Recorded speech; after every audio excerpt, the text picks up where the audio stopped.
আজকের বিশেষ এবং গুরুত্বর সংবাদগুলি হল পঞ্চায়েত গঠনের সময়সীমা পিছিয়ে নেওয়া হয়েছে। রাজ্যের হিমন্ত বিশ্ব শর্মার বড় সিদ্ধান্ত।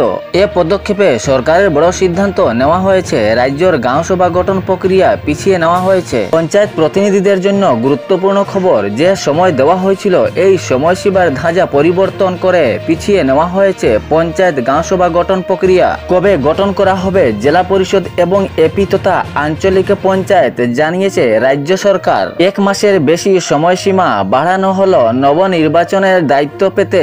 গাঁও সভা গঠনের প্রক্রিয়া পিছিয়ে 21 জুন করা হয়েছে। আঞ্চলিক পঞ্চায়েত এবং গাঁও সভা গঠন চলিত মাসে বাতিল করা হয়েছে। হিমন্ত মন্ত্রিসভায় সিদ্ধান্ত, আগামী 21 জুন থেকে 10 জুলাই মাসের মধ্যে গঠন প্রক্রিয়া সম্পন্ন হবে গাঁও সভা। জেডপিসি তথা জেলা পরিষদ গঠনের প্রক্রিয়ার জন্য আরও বেশি অপেক্ষা করতে হবে জানিয়েছে রাজ্য সরকার। এপি তথা আঞ্চলিক পঞ্চায়েত আগামী 11 জুলাই থেকে 20 জুলাই এর ভিতরে হওয়ার সম্ভাবনা। রাজ্য সরকারের সিদ্ধান্ত ও জেলা পরিষদ বোর্ড গঠিত হবে আগামী 21 জুলাই থেকে 30 জুলাইয়ের ভিতরে। রাজ্যের পঞ্চায়েত এবং গ্রাম উন্নয়ন বিভাগের মন্ত্রী শ্রী রঞ্জিত কুমার দাস যে সময়সীমার সূচি ঘোষণা করেছিলেন, সেই সূচি বাতিল করে নতুন সূচি ঘোষণা করেছে রাজ্য মন্ত্রিসভা। রাজ্যের মন্ত্রিসভা সূচি অনুসারে ঘোষণা করা হয়েছে। অপেক্ষা করতে হবে আরো।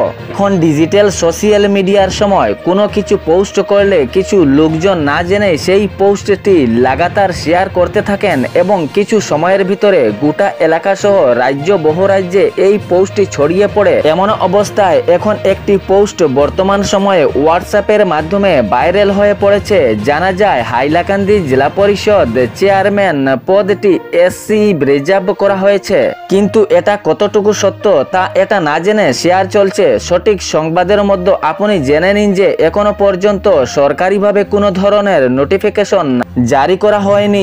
জেলা পরিষদ চেয়ারম্যান পদটি এসসি রিজার্ভ করা হয়েছে। এটি হোয়াটসঅ্যাপে একটি ভুয়ো মেসেজ ছড়ানো হয়েছে। তৃণমূল কংগ্রেসের তিরঙ্গা যাত্রা শিলচরের বিভিন্ন এলাকায় অপারেশন সিন্দুরের সফলতায় শিলচরের সুস্মিতা দেবের নেতৃত্বে এই তিরঙ্গা যাত্রা হয়। শনিবার অপারেশন সিন্দুরের সফলতায় শিলচরের শহরের বিভিন্ন এলাকায় তৃণমূল কংগ্রেসের তিরঙ্গা যাত্রা বের হয়। এই তিরঙ্গা যাত্রাটি তৃণমূল কংগ্রেসের কার্যকলা থেকে বের হয় এবং শিলচর শহরের বিভিন্ন এলাকার পথ পরিক্রমা করে আবার তৃণমূল কংগ্রেসের কার্যালয়ের সম্মুখে এসে পড়ে এবং ইহাতেই সমাপ্তি দেওয়া হয়। বাজারে নতুন 20 টাকার নোট আসার সম্ভাবনা। অরুণাচল পুলিশ ফাঁড়ি পার্শ্ববর্তী এলাকার দোকানে ভয়ঙ্কর অগ্নিকাণ্ড। এই ঘটনাটি শনিবার রাত প্রায় আনুমানিক 7টা 30 মিনিটের সময় হয়েছে বলে জানা যায়।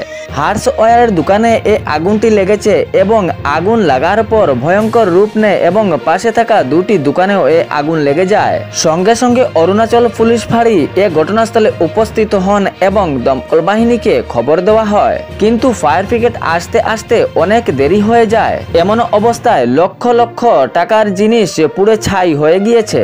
ভিডিওটি শেয়ার করতে ভুলবেন না যাতে সঠিক সংবাদগুলো অন্যজনের কাছে পৌঁছায়। ধন্যবাদ।